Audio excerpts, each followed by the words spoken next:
Hey anime fans, you're watching Nova Animate YT channel, your home for epic anime breakdowns and story explanations.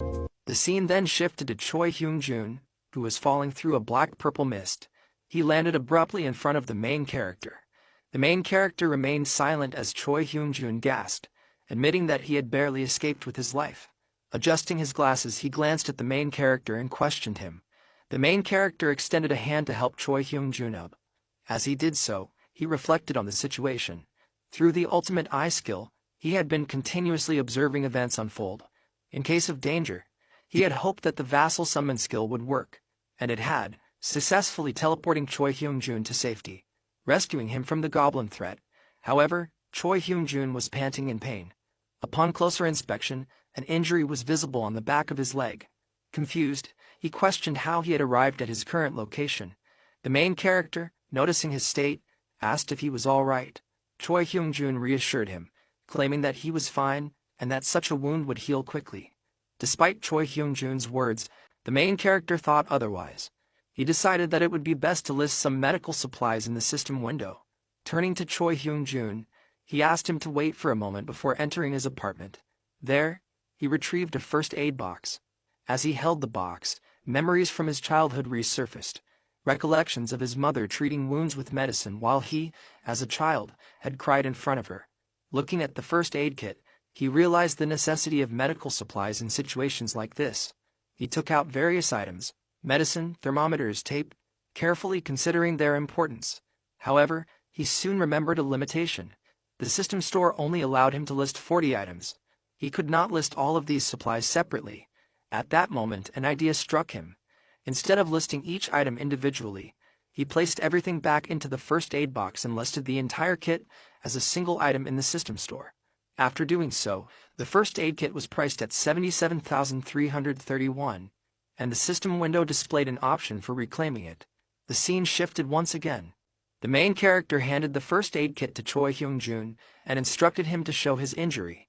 Choi Hyun-jun rolled up his pants to reveal the wound on his calf. Although he insisted that he was fine, the main character insisted on disinfecting the wound first.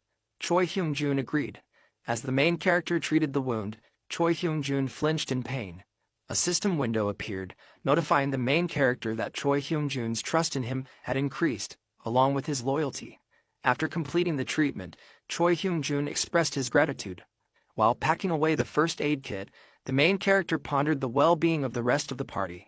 He stood up and told Choi Hyun-jun to rest for a while, as he had something to attend to. Choi Hyun-jun acknowledged his words. Closing his eyes, the main character focused his thoughts. He decided to check on the lower floors of the building. Activating the ultimate eye skill, he observed the ongoing battle below. Yu Hiren was skillfully using her bow, shooting arrows at the goblins. Meanwhile, Kang was desperately fleeing from the creatures. Dongjeon and Gaon were also firing arrows at the goblins, providing cover. Amid the chaos, Dongjeon urged Kang to run faster. Kang ascended the stairs, but the goblins pursued him closely. The gap between them narrowed, but Dongjeon and Gaon continued shooting, successfully eliminating some of the goblins. As Kang reached a barricade set up by the party members, 2 goblins lunged at him.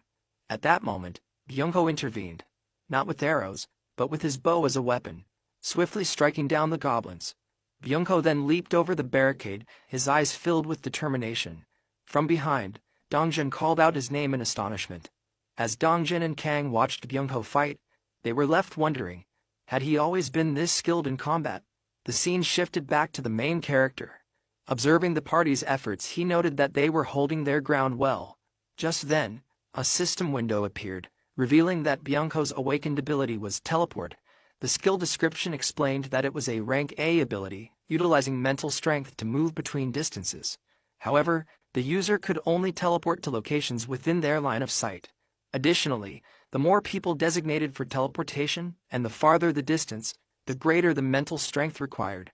The main character acknowledged that recruiting Byung-ho as a vassal had indeed been a wise decision. The battle continued.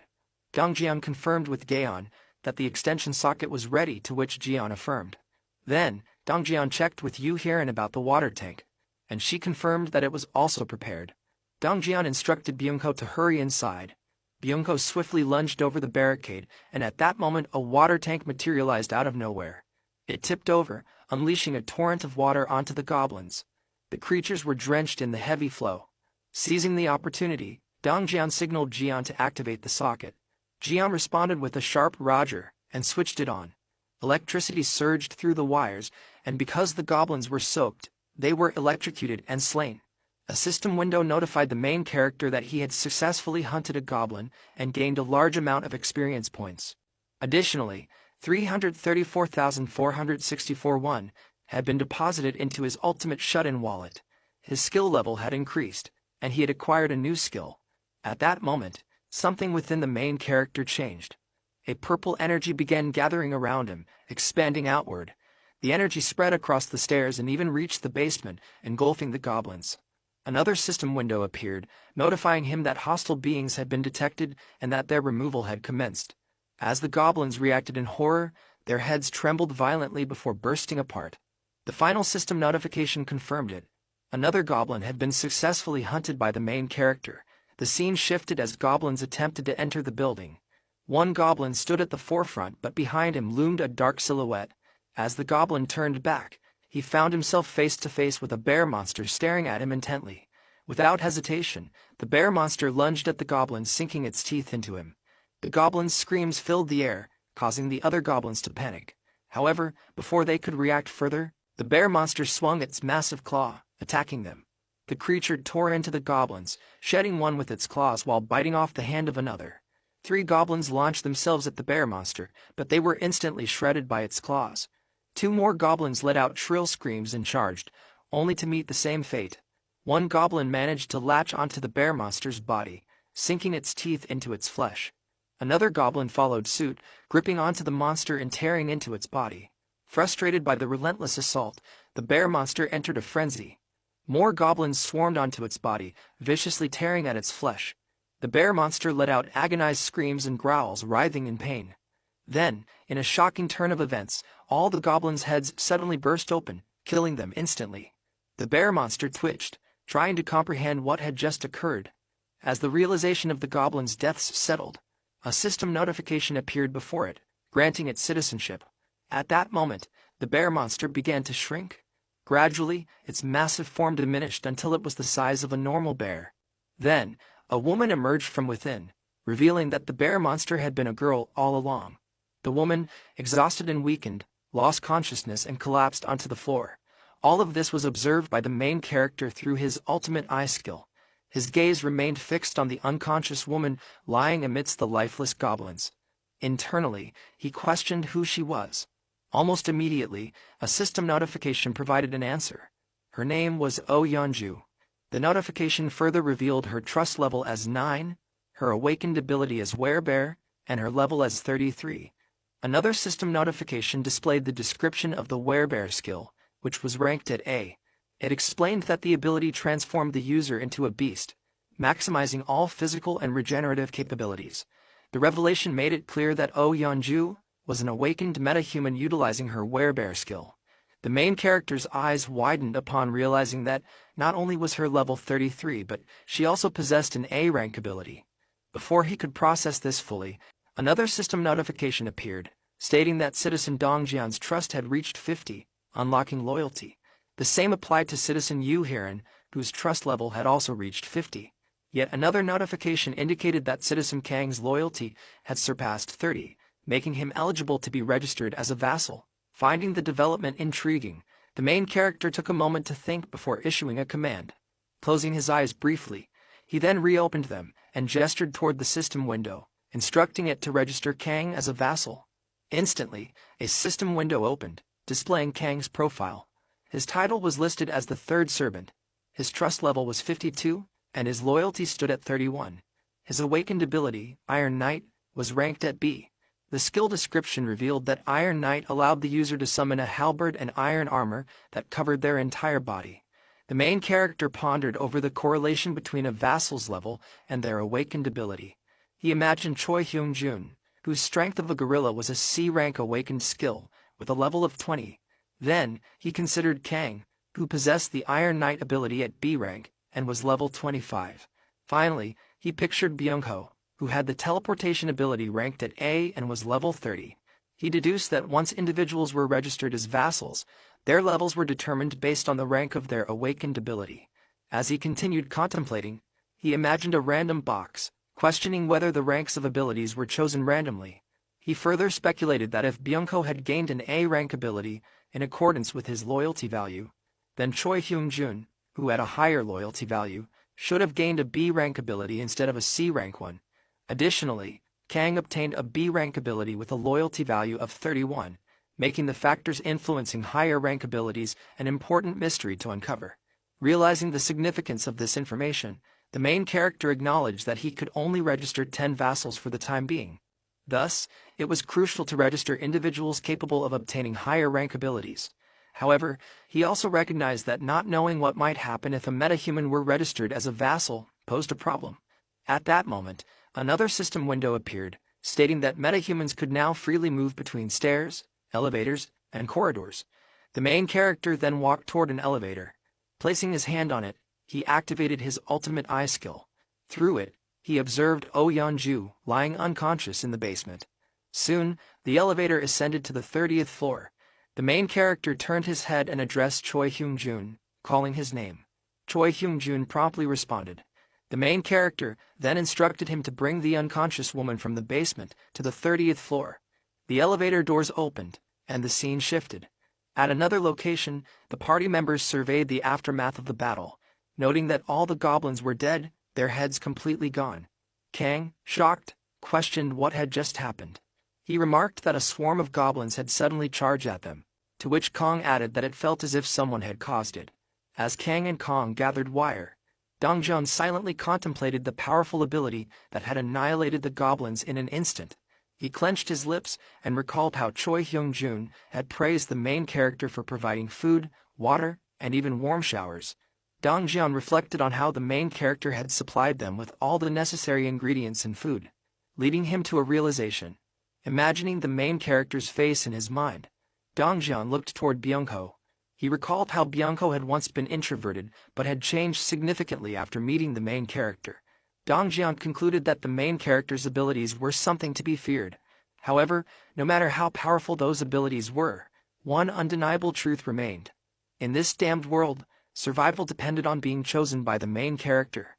The scene shifted, revealing a child playing with a toy car in a park. An unknown figure observed him from a distance. The boy, turning around excitedly, called out to his mother. That woman was none other than Oh Yeon-ju. She looked at her son with a warm smile as he happily waved at her, his expression full of joy and innocence. However, Oh Yeon-ju's expression suddenly darkened. Beads of sweat formed on her forehead as panic overtook her. Behind her son, goblins loomed menacingly, preparing to attack. She screamed out to warn him, but it was already too late. As the boy turned to look behind him, he saw the creatures ready to strike. Terror reflected in Oh Yeon-ju's eyes as she watched helplessly, tears streaming down her face. She shouted in desperation, but in the next moment only the toy car remained, now stained with blood. With a jolt, Oh Yeon-ju awoke, gasping for breath. It had all been a dream, a nightmare. As she regained her senses, she turned to her side, where the main character sat. He called out to her, but she remained lying in bed, still processing her emotions. The main character watched her in silence as she slowly sat up, holding her head. Just then, he spoke, introducing himself as Kim Jae-hyun. Extending his hand for a handshake, he waited for her response. However, Oh Yeon-ju ignored the gesture and instead asked if he had done it. Without waiting for clarification, she pressed further, demanding to know if he had killed the goblins. Confused, Kim Jae-hyun hesitated before responding. Oh Yeon-ju, unwavering, repeated her question. Had he sent the goblins' heads flying? Was it his doing? With a composed demeanor, Kim Jae-hyun withdrew his hand and confirmed that, indeed, he was responsible. Suspicion filled Oh Yeon-ju's gaze as she studied him. The realization dawned upon her. His power was immense. If he could defeat an entire group of goblins with such ease, then perhaps he could do something else. Something even greater. As this thought took root, her hands began to tremble and tears welled up in her eyes. With a shaky voice, she whispered a desperate plea. Would it be possible? Overcome with emotion, she called out to her son. Kim Jae-hyun, startled by her sudden outburst, watched as she trembled, crying uncontrollably. Begging him, she pleaded for her son's life, even if it was just for a single day. Her grief was overwhelming. At that moment, A system window appeared before Kim Jae-hyun, indicating that Oh Yeonju's trust in him had increased significantly. As she wiped her tears, though still sobbing heavily, she admitted how much she missed her son. Kim Jae-hyun clenched his lips, understanding that she must have lost him to the goblins. Watching her suffering, he pondered if there was anything he could do to help. An idea formed in his mind. He could grant a quest, a mission to slay 1,000 goblins with no time limit and no penalties. The reward? Her son's revival. Yet as he muttered the possibility, a system notification appeared, stating that the quest could not be granted. Clicking on the system window, he acknowledged the reality. Bringing the dead back to life was impossible. However, another notification soon followed. The system clarified that the quest was not denied due to its nature but due to insufficient funds. If he acquired the necessary resources, revival might be possible. Shocked, Kim Jae-hyun realized the implications. If he had the money, he could bring someone back to life. He glanced at the room where Oh Yeonju still wept. Though uncertain of the exact cost, he now held on to the hope that her son's resurrection might be within reach. Turning back to her, he hesitated before speaking. When she responded with a tearful yes, he declared that he believed he could help her. Oh Yeonju, stunned, trembled as she sought confirmation. Could he truly bring her son back? Kim Jae-hyun affirmed it was possible, but not immediately. Even so, it was within reach. Before he could explain further, Oh Yeonju, desperate, declared that she would do anything. She begged to know what needed to be done. Kim Jae-hyun considered his options. Among Dongjeon's party, 2 members had already awakened their abilities, Kang and Byung-ho. If Oh Yeonju, who was at level 33, joined them, their battles against monsters would become significantly easier. Ideally, he wanted all 7 of them as his vassals. With that thought in mind, he encouraged Oh Yeonju to get up, wanting to introduce her to some people.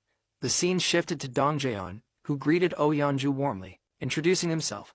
She, in turn, addressed him directly, recalling his feats. He was the one who had hunted goblins by throwing a baseball. Surprised that she knew, Dongjeon hesitated, while Oh Yeonju turned her gaze toward Yoo-hyun. Identifying her as the archer, she left both in shock. Pointing to herself, she prompted them to recognize her. When they showed no sign of recognition, she gestured like a bear and insisted they had met before. However, the 3 remained confused. Then, in an instant, she activated her werebear skill. Fur sprouted across her body, and her mouth reshaped into that of a bear's. Yoo-hyun, startled, exclaimed in realization. The colossal bear now stood before them. Recognizing her, Yoo-hyun shouted that she was the beast from the side path. Oh Yeonju, now in her transformed state, clarified that she was indeed a bear. She revealed that she had helped them multiple times, though they hadn't realized it. Dongjeon, after a moment of recollection, admitted that their encounter had not been mere coincidence. Oh Yeonju confirmed it. Those who opposed goblins were her allies. At that moment, Kim Jae-hyun approached, pleased that everyone was already familiar with each other. His expression turned serious as he addressed the group. He announced that the plan to rescue Byung-ho's grandmother would be executed the following morning. With the goblin numbers significantly reduced, their chances of success had improved. The party members listened intently, but Kim Jae-hyun continued, informing them that Choi Hung-jun would not be participating due to his injuries. Recalling a previous conversation, he had asked Choi Hung-jun if he could borrow the master bedroom for Oh Yeonju's use. The injured man, teary-eyed, lamented that it had been his house and accused Kim Jae-hyun of being too much. Despite this, Kim Jae-hyun confirmed that Oh Yeonju would be joining the mission. She, in turn, assured the group that she was counting on them. Wrapping up the conversation, Kim Jae-hyun bid everyone good night, with the party members responding in unison.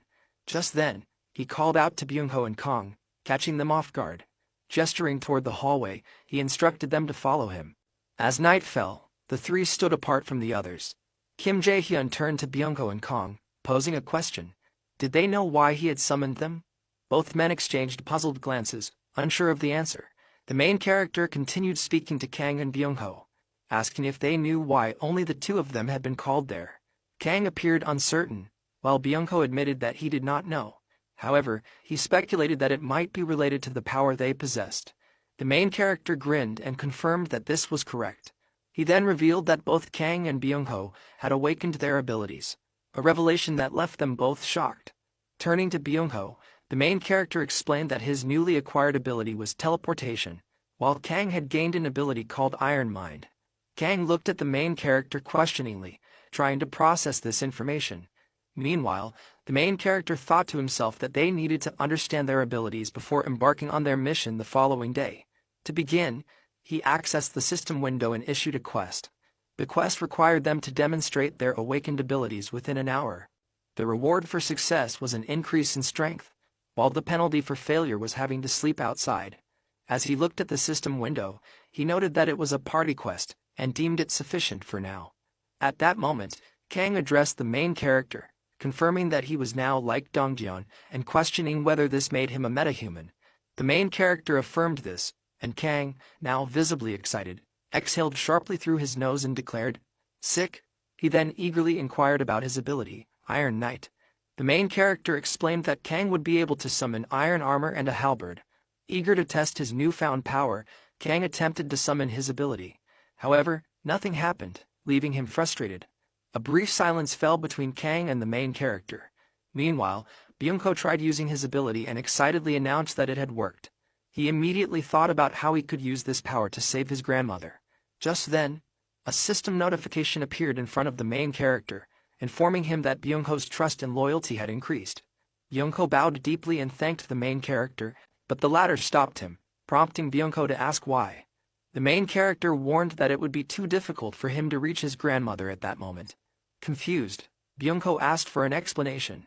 The main character pointed out that there was no guarantee Byung-ko could fully control his ability yet, noting that his recent teleportation might have been a fluke. Hearing this, Byung-ko was visibly saddened. The main character then suggested that it would be best for Byung-ko to first determine the range of his teleportation ability and any potential penalties associated with its use. Understanding the logic, Byung-ko agreed. Just then, a shimmering light appeared behind them. Byung-ko turned toward it, and the main character also stared at the phenomenon. To their surprise, they saw that Kang had successfully transformed into an Iron Knight, complete with armor and a halberd. Wide-eyed, Kang exclaimed that it had worked. A system notification appeared, confirming that Kang's trust and loyalty had also increased. While Kang celebrated in the background, dancing in excitement, the main character turned to Byung-ko and pointed to a nearby building, asking him to try teleporting there. Byung-ko looked at the building thoughtfully before responding that he would give it a shot. The main character acknowledged this and issued a quest for Byung-ko to teleport to the rooftop of building number 113 within 3 minutes. The reward was an increase in teleport proficiency, while the failure penalty was having to sleep outside in the hall. As Kang encouraged him, Byung-ko focused and activated his ability. A light surrounded him, and in an instant, he vanished. Moments later, Byung-ko reappeared on the rooftop of building number 113. He turned toward Kang and the main character from across the gap, shouting triumphantly that he had succeeded while waving his hand. A system notification confirms that Byung-ko had completed the quest. Seeing this, the main character, now less worried, sighed in relief. As Byung-ko continued waving, he suddenly lost consciousness and collapsed. Shocked, the main character and Kang stood frozen in disbelief. Reacting swiftly, the main character used his ability to summon Vasil, retrieving Byung-ko from the rooftop. Byung-ko reappeared in front of them, but he remained unconscious. The scene shifted to a quiet room where Byung-ko lay on a bed. The main character sat beside him, contemplating that Byung-ko had likely overexerted himself, draining his stamina. Kang, now more composed, asked if Byung-ko was all right. Checking the system window, the main character reassured Kang that Byung-ko was merely sleeping, and that his health condition was good. He further explained that Byung-ko likely passed out because he was not yet accustomed to his ability. Kang sighed in relief, grateful for this explanation. Changing the topic, the main character turned to Kang and asked if he exercised. The unexpected question startled Kang, who hesitated before responding. The main character then issued a quest for Kang to exercise while wearing his armor. The task required 100 push-ups and 100 squats within 10 minutes. The reward was an increase in strength, while the failure penalty was having to sleep outdoors. Determined, Kang began his workout. After some time he completed the quest and loudly declared that he was done. A system notification confirmed that he had successfully completed the task. Exhausted, panting heavily, the main character observed him, wondering if Kang's exceptional stamina was due to his affinity for sports. Just then, a system window appeared in front of the main character, indicating that an evaluation was in progress. Puzzled, he questioned what was being assessed. Meanwhile, Kang asked if everything was finally over. Smiling, the main character reassured him, thanking him for his hard work and telling him to rest. The system notification then confirmed that the evaluation was complete, stating that Kang's strength had slightly increased. Another notification appeared, revealing that the main character's own strength had also increased slightly. Shocked, he noticed a purple aura surrounding him and realized with excitement that his strength had truly increased. With determination in his eyes, he thought to himself that this development changed everything. The scene shifted to the next day in one of Busan's alleys. Dong Jian and his party members were running, chased by a horde of goblins. Urging his team to move faster, Dong Jian led them in retreat. Meanwhile, Kang, now filled with anger, activated his Iron Knight ability. Clad in iron armor and wielding a halberd, he confronted the goblins and swiftly cut down several of them. However, some goblins managed to slip past him. Frustrated, Kang cursed at the escaping goblins, but suddenly they were struck down by arrows. Turning in shock, Kang saw that the archer was none other than Byung-ho. Byung-ho instructed Kang not to focus on the ones that got past him. Understanding, Kang acknowledged the command. Just then, the remaining goblins attempted to flee but stopped in their tracks, staring at a massive silhouette looming above them. It was Oh Yeonju, who had transformed into a powerful beast. The goblins, now terrified, uttered gibberish in fear. The party fought fiercely, with Oh Yeonju defeating several goblins. Seizing the opportunity, Dongjian called out to Byung-ho, telling him that now was his chance. Realizing what Dongjian meant, Byung-ho teleported away to reach his grandmother. He thanked Dongjian before disappearing. The scene shifted once more, displaying multiple system notifications. As the main character read through them, he casually ate ramen while using his Ultimate Eyes ability. The system confirmed that evaluations were complete, and that 132,966 won had been deposited into the Ultimate Shut-in's vault. Surprised, he muttered, "Money? That's a different reward than before." He speculated that the reward might have been influenced by the quest's increased difficulty. A final system notification declared that Byung-ho had exhausted all quest attempts for the day. As the main character finished his meal, the system announced that a jackpot had been struck. Seeing this, he deactivated his Ultimate Eyes ability, stunned by the revelation. After seeing the system notification, the main character realized that a jackpot had been struck. He was stunned and questioned what kind of jackpot it was, wondering what the term even meant. A system window appeared, confirming that he had also gained 1 skill point. As he observed the system window, he thought to himself that skill points appeared here as well. Looking at the interface, he acknowledged that it wasn't bad. The scene shifted to Byung-ho, who was using his teleportation skill. He gazed seriously at something, and it was revealed that he was looking at his grandmother's house. Without hesitation, he opened the door and rushed inside at an incredible speed. Entering his grandmother's room, he called out to her. However, upon seeing something, he was shocked, his eyes widening in disbelief. He realized that his grandmother was merely sleeping. Approaching her, he tried to wake her up.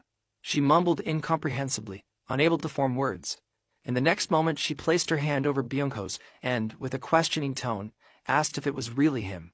Overcome with emotion, Byung-ho began to cry, feeling both glad and relieved that she was safe. He hugged her tightly, expressing how relieved he was. While embracing her, he apologized, saying that he had taken too long to get there.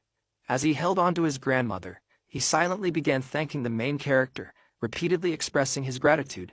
The scene shifted again as the main character received a system notification. It stated that Citizen Byung-ho's trust had increased, and his loyalty had reached 100. Upon seeing this message, the main character was momentarily stunned. Another system window revealed that Byung-ho was already registered as a vassal, which resulted in an increase in the number of available vassal registrations.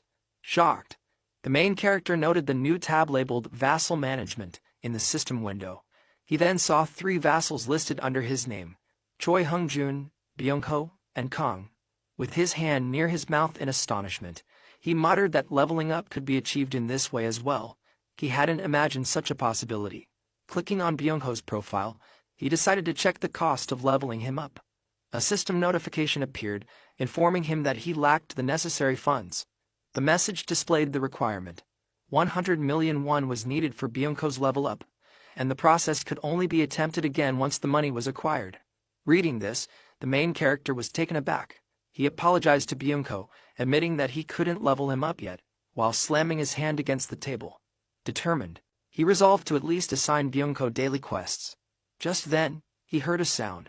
Slightly turning, he thought to himself that the noise had come from the elevator and wondered who it could be. Activating his ultimate eye skill, he saw a man and a woman standing in the hallway.